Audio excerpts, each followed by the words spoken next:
For many Vietnam veterans, the time between tours was supposed to be a gift, a chance to catch their breath, reconnect with home, and rebuild the life they had left behind.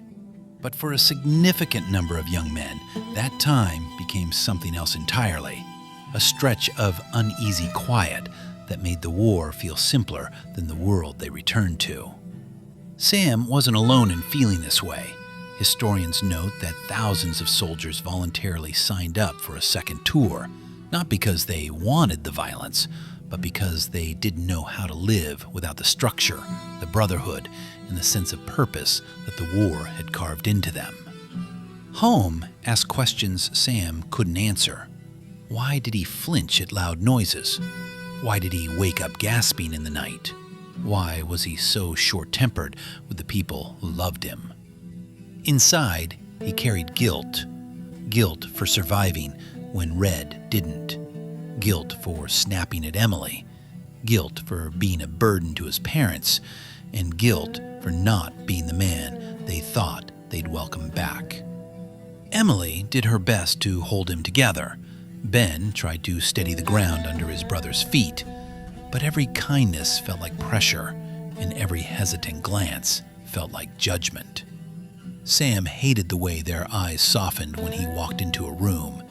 It made him feel fragile, and the war had taught him that fragility was dangerous. Many veterans later described this feeling, that the world they returned to was too small, too delicate, too easy to break. And the shame of that feeling cut deeper than any wound on the battlefield. Sam found himself pacing the nights away, hands trembling in a house that had always felt safe.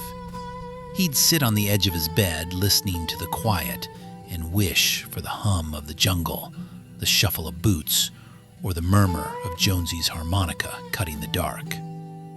It wasn't comfort he missed, it was clarity. Out there, every action mattered, every choice was immediate, every breath had weight. At home, everything was blurred, complicated, undefined. The Army knew this pattern well. Recruiters would send letters, sometimes even make personal visits, checking on returning soldiers and reminding them they were still needed. Some men felt pulled by duty, others by loyalty. But many, like Sam, felt pulled by the simple, painful truth that they couldn't find their place anywhere else. One evening, after another quiet argument with Emily and a long silence at the dinner table, Sam stepped outside and stared at the empty fields.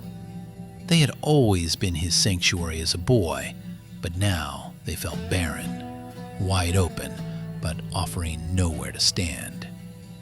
In that moment, he allowed the thought he'd been pushing down to rise fully to the surface. Maybe he'd be doing everyone a favor if he left again. Maybe Emily would breathe easier. Maybe Ben could be the steady one the family leaned on.